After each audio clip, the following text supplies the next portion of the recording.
ఇచ్చి పంపించాడు. ఇది ఎవరి ప్రణాళిక చెప్పండి? ఇది లోకంలో ఉన్న ప్రణాళిక, దేవుని బిడ్డల యొక్క ప్రణాళిక, దేవుని బిడ్డల యొక్క ప్రణాళిక. ఒకసారి ఏం జరిగిందంటే పాత నిబంధనలో ఏం జరిగిందంటే,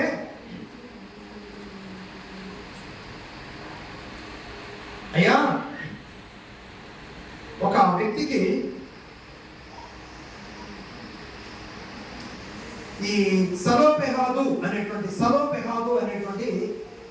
ఒక వ్యక్తి 5 కుమారులు కానీ చనిపోయాడు. 5 కుమారులు. ఈ స్టోరీ మీకు దొరకాలంటే సంఖ్యాకాండము 27వ అధ్యాయం మొదటి నుంచి 10 వచనాలు చదవడం తర్వాత మీకు అర్థమవుతుంది. ఇతనికి 5 కుమార్తెలు.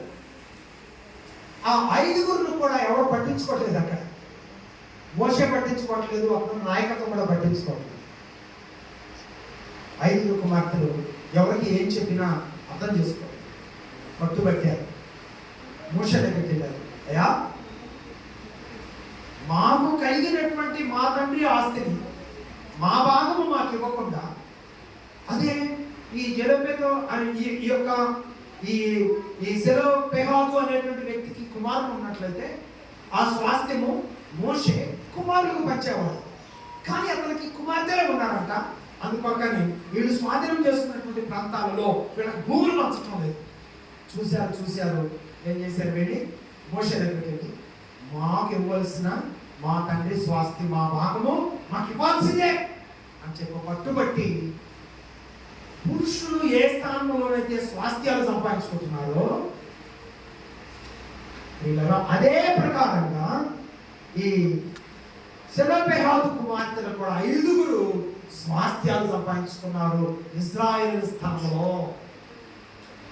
ఈ రోజున దేవుని వాక్యాన్ని మనం గమనించినట్లయితే కుమార్తెలు స్వాస్థ్యానికి అర్హులే, కుమారులు కూడా స్వాస్థ్యానికి అర్హులే. కాబట్టి దేవుని బిడ్డలైన వారి వాస్తవాన్ని గుర్తించి వారి పట్ల మీ ప్రణాళికలు గొప్పగా ఉండాలి అని దేవుని వాక్యం తెలియజేస్తా ఉంది. ప్రభుత్వం అలాగే బైబిల్ గ్రంథంలో ఒక సెల్లూము అనేటువంటి ఒక కుమార్తెలు ఉన్నారు.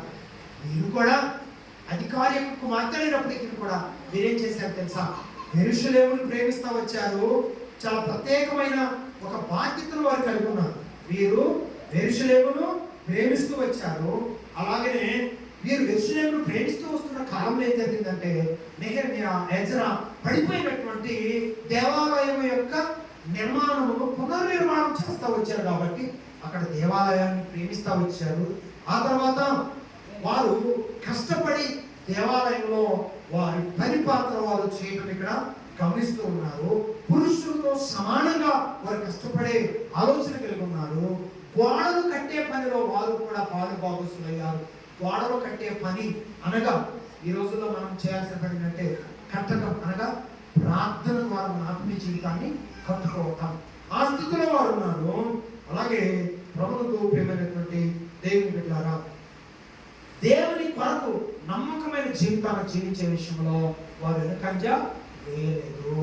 పురుషులైనా స్త్రీలైనా ఇక్కడ మనం గమనించవలసింది ఏంటో తెలుసా? నెహెమ్యా కాలంలో కానీ ఎజ్రా కాలంలో కానీ పడిపోయిన ప్రాకారములను కట్టే టైంలో అక్కడ ఎవరు సహాయం చేశారు? దేవుని పనికి ఎవరు సహాయం చేశారు? ఫస్ట్ పురుషులు సహాయం చేశారు. ఇక్కడ మనం చెప్పుకోలేని మాట ఏంటంటే, ఇక్కడ స్త్రీలు కూడా పడిపోయినటువంటి యెరూషలేము ప్రాకారాలు పునర్నిర్మాణం కొరకు సహాయం చేస్తా వచ్చారు. అంటే దేవుని పని చేయడానికి పురుషులే కాదు, దేవుని పని ఎవరు చేయవచ్చును? చెప్పాలి, ఎవరు చేయవచ్చునమ్మా? స్త్రీలు కూడా దేవుని పని చేయవచ్చును. పురుషులకే కాదు స్వాస్థ్యాలు పంచటం. స్వాస్థ్యాలు ఎవరికి పంచాలి? స్త్రీలకు కూడా, కుమార్తెలకు కూడా స్వాస్థ్యాలను పంచాలి. వంశావళి చరిత్ర పురుషులకే కాదు, వంశావళి చరిత్ర ఎవరికి ఉంది? స్త్రీలకు కూడా వంశావళి చరిత్ర ఉన్నది. ఆ వంశావళి చరిత్రలో యేసుక్రీస్తు ప్రభువారి యొక్క వంశావళి చరిత్రలో 14 తరములలో ఎవరెవరు చరిత్రలో ఇంప్లిమెంట్ అయ్యారు? రూతు చరిత్రలో పాలుభాగస్తురాలైంది. రాహాబు అనే స్త్రీ చరిత్రలో పాలుభాగస్తురాలైంది అనే వాస్తవాన్ని ఇక్కడ మీరు గమనించవలసిందిగా ప్రభు పేట నేను తెలియజేస్తున్నా. దేవుని ప్రణాళికలో మనం నడిచినప్పుడు దేవుని చిత్తంలో మనం నడిచినప్పుడు స్త్రీ అయినా పురుషుడైనా ప్రతి సందర్భాలు బట్టి దేవునికి కృతజ్ఞత వందనాలు చెల్లిస్తూ ఈ లోకంలో వారు సాధించవలసిన విజయాల కొరకు ప్రాగలాడుతూ దేవుని మహిమ కొరకు జీవించడానికి కూడా వారు ప్రాగలాడుతున్నప్పుడు తెలియని రీతిలో అద్భుతమైన సాక్ష్యము దేవుడు మన కొరకు సిద్ధపరుస్తూ ముందుకు నడిపిస్తాడు. ఆ విధానాల్లో ప్రభునందు ప్రియమైనటువంటి దేవుడు పెట్టారా, ఆ విధానాల్లో చరిత్ర కుటుంబంలో ఉన్నటువంటి ఏ దేవుని యొక్క వంశావళిలో స్త్రీల యొక్క పేర్లు లెక్కించబడ్డాయి. అలాగే దేవుని సన్నిధిలో మూల కంబాలుగా నిలబడినటువంటి స్త్రీలు కూడా చరిత్ర పుట్టిలో ఒక అద్భుతమైనటువంటి ప్రణాళికలతో నిలబడినటువంటి స్వాస్థ్యాలకు వారసులయ్యారు. వారి అంటే మరి యోబు కుమార్తెలు, అలాగే జలోపేదు కుమార్తెలు, అలాగే ఈ లోకములో సల్లోము కుమార్తెలు, వీళ్ళందరూ కూడా దేవుని కొరకు నమ్మకంగా జీవించారు. కాబట్టి ఈరోజు వారందరూ కూడా మనకు మాదిరికరమైనటువంటి వ్యక్తులుగా ఉన్నారు. పిల్లరా, మరి రానున్న దినాలలో దేవుని పని చేస్తూ అద్భుతంగా ఆయన పనిని ముందుకు కొనసాగిస్తూ ఉన్నటువంటి దేవుని సావుకుని ప్రేమించి వారు అనుగ్రహించినటువంటి కుమార్తెలు కూడా ఎవరండి వారు పదులు కలిగిన కత్తులు. దేవునికి స్తోత్రం. జ్ఞానము చీల్చే నాగళ్ళు. దేవునికి స్తోత్రం. అద్భుతమైనటువంటి చదువులు, అద్భుతమైనటువంటి దీర్ఘాయువులు, అద్భుతమైనటువంటి దేవుడు సిద్ధపరిచిన ప్రణాళికలలో ఇప్పటి వరకు ముందుకు కొనసాగుతూ వచ్చారు. ఇక రానున్న దినాలలో కూడా ముందుకు కొనసాగి ఒక అద్భుతమైన దేవుని బిడ్డలుగా, ఒక ఉన్నతమైన దేవుని పరిచర్యలో పాల్గొస్తులుగా, తల్లిదండ్రులను దేవుని పనిలో ప్రోత్సహించువారిగా, వారి పనిని అద్భుతంగా కొనసాగించువారిగా, దేవుని సాక్షులుగా, దేవుడు వారి కొరకు సిద్ధపరిచిన భూసంబంధమైన చదువులలో, భూసంబంధమైనటువంటి ఉన్నతమైన శిఖరాగ్రమలలో దేవుడు వారిని స్థిరపరిచి ముందుకు నడిపించడానికి ఎలాంటి జన్మదినంలో ఎన్నో జరుపుకొని భవిష్యత్తు ప్రణాళికలో అద్భుతంగా దేవుని యొక్క సాక్ష్యము ప్రభు మహిమ కొరకు బిడ్డలు కలిగి ఉండాలని దేవుని పేరిట నేను కోరుతూ, వారి యొక్క 15 సంవత్సరాలు అద్భుతమైన విజయములతో ముందుకు కొనసాగించినటువంటి ఈ సంవత్సరాలన్నీ కూడా దేవుని మహిమ కొరకు వినియోగించుకున్న బిడ్డ, మరి జరగబోతున్నటువంటి ఈ ప్రత్యేకమైన ఈ సంవత్సరం అంతా కూడా 60వ కీర్తన 11వ వచనం ప్రకారం దయాకిరీటం ద్వారా ధరింపజేసుకొని జీవి కిరీటం పొందు వరకు ఈ లోకంలో ఒక రకమైన సాక్షిగా ఆశయాలకు అనేక మందిని బలోపేతం చేసే బిడ్డగా సంఘంలో, సమాజంలో అడుగులు ముందుకు వేయడానికి ఆయన కృప ఎల్లప్పుడూ ఈరోజు మధ్య జరుపుకుంటున్న స్వప్న ప్రియాకు, అలాగే శాంతి ప్రియాకు, అలాగే దేవుని పరిచయం అద్భుతంగా ముందుకు కొనసాగిస్తున్న దేవుని సేవకులందరికీ, అలాగే అద్భుతమైన పరిచయంలో ఉన్నతమైనటువంటి ప్రోత్సాహంతో ఆయన సన్నిధిలో ప్రార్థన చేస్తూ పనిని ప్రోత్సహిస్తూ అద్భుతంగా సన్నిధిలో ప్రార్థనా జీవితంలో ముందుకు కొనసాగుతున్న మీకు, మీ కుటుంబాలకు ఎల్లప్పుడూ ఆయన కృప తోడే నడిపించును గాక. ఆమేన్, ఆమేన్. ప్రార్థన చేసుకుందాం. మరి నాకు అప్పగించడం ఆలస్యమైంది కాబట్టి నేను తిరిగి దైవజనులకు సమయం అప్పగించడం ఆలస్యమైంది అనుకుంటున్నాను. అయినప్పటికీ కూడా దేవుడు మనకు అనుగ్రహిస్తూ వచ్చినటువంటి కొన్ని విషయాలు దయచేసి మీ హృదయాలలో భద్రం చేసుకుని దేవునికి మహిమార్థంగా ఈ లోకంలో జీవించడానికి, అడుగులు ముందుకు వేయడానికి నువ్వు సిద్ధంగా ఉండాలని, దేవుని ప్రణాళికలలో నిలబడాలని యేసుక్రీస్తు వారి ద్వారా ప్రభు మనతో మాట్లాడుతూ వచ్చిన ఈ మాటలను బట్టి మనం దేవుని చేతులకు మనం అప్పగించుకుందాం. Praise the Lord. Hallelujah, hallelujah. దీవించవే సమృద్ధిగా నీ సాక్షిగా కొనసాగమని,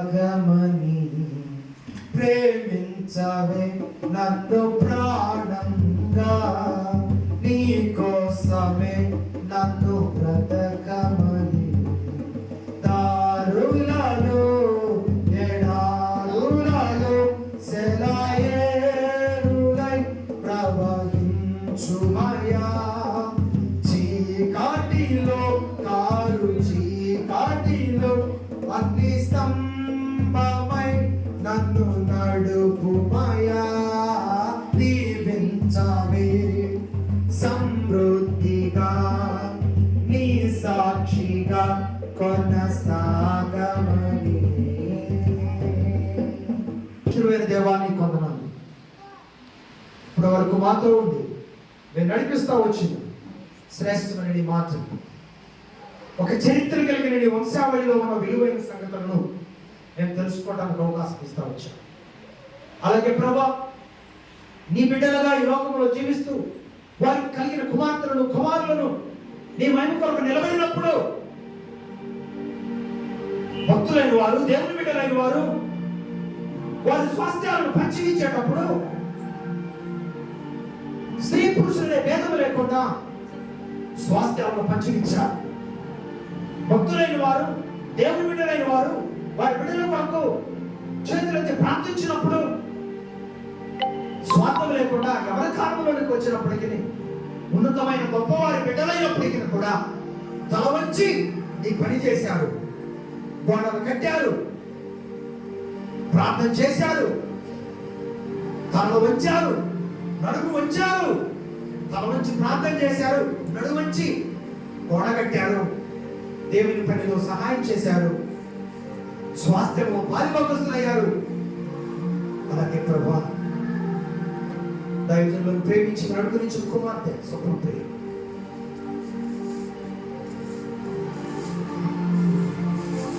తల్లిదండ్రులకు సహాయకులుగా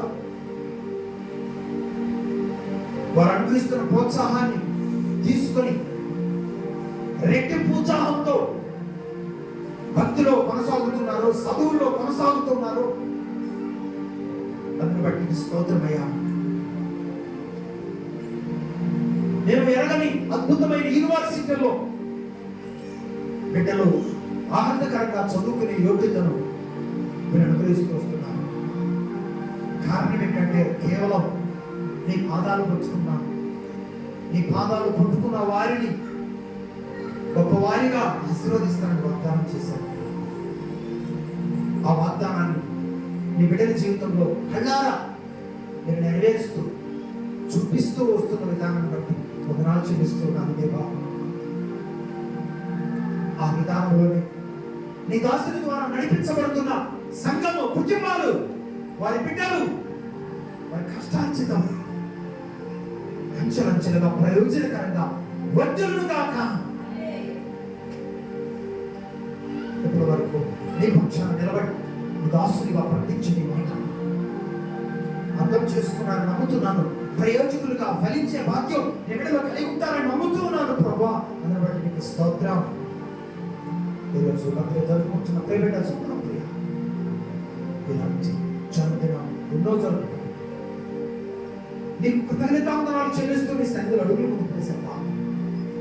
రేపటి దయచేసి నేను మైండ్ తెచ్చుకొని ప్రార్థన చేస్తూ ఎప్పుడు జరిగిన క్రమమంతా మాతో నడిపించిందేవా. నీకు జరగవలసిన క్రమం నీ చిత్తానుసారంగా జరిగించి మైండ్ ప్రభువును ప్రేరక్షుడైన యేసయ్య నామములో ప్రార్థించి అడిగి వేడుకుంటున్నాను పరమ తండ్రి. Amen, amen. Praise the Lord. అందరికీ వందనాలు. పరిచయం చేసే అవకాశం ఇచ్చి మరొకసారి సందర్భంగా మీ మధ్యకు ఆహ్వానించిన దైవ సేవకులకి మీ అందరికీ వందనాలు చెల్లిస్తూ, సద్దైవ సేవకులకు వందనాలు చెల్లిస్తూ ఇంతటితో మాత్రం ముగిస్తున్నాను.